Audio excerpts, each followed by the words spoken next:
You will hear a restaurant manager talking to a small group of new staff who are starting work as kitchen assistants in a restaurant. First, you have some time to look at questions 11 to 16.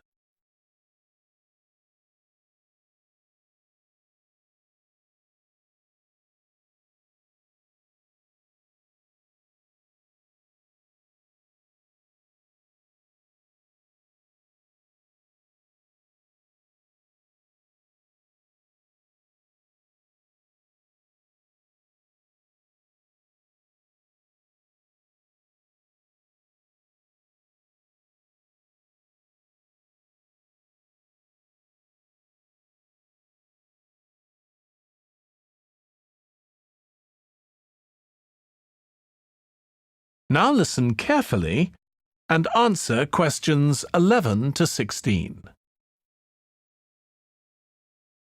Good morning, everyone. My name's Joy Parkins and I'm the restaurant manager. And I understand that none of you have had any previous experience as kitchen assistants. Well, you might be feeling a bit nervous now, but most of our kitchen assistants say they enjoy the work. OK, they might get shouted at sometimes, but it's nothing personal. And they're pleased that they have so many different things to do, which means they never get bored. And I'll tell you straight away that if you do well, we might think about moving you up and giving you some more responsibility.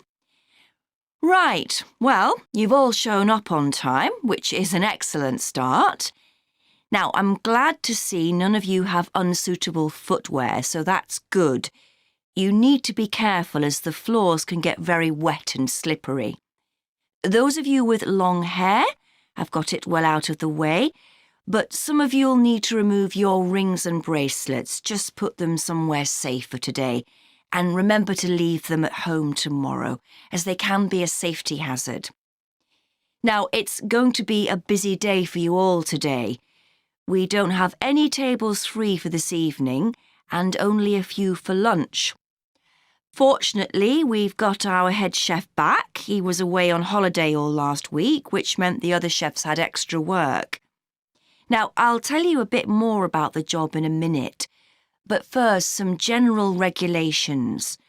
For all of you, whatever your age, there's some equipment you mustn't use until you've been properly trained.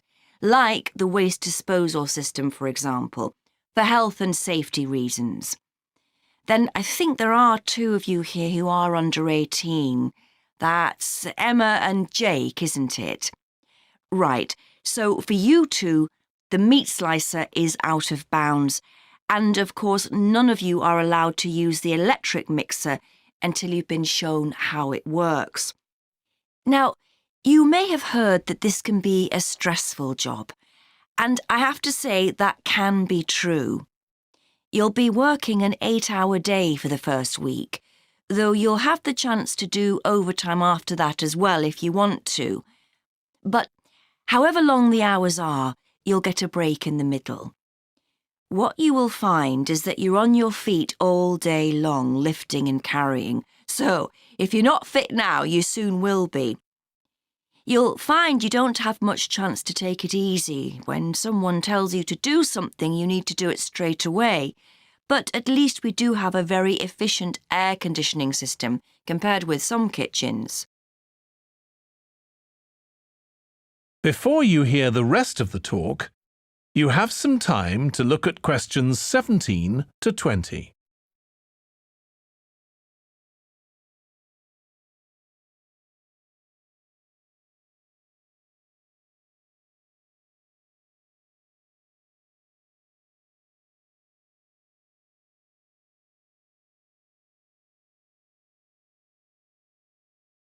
Now listen and answer questions 17 to 20. Now, let me tell you about some of the people you need to know. So, as I said, I'm Joy Parkins, and I decide who does what during the day and how long they work for. I'll be trying to get you to work with as many different people in the kitchen as possible, so that you learn while you're on the job.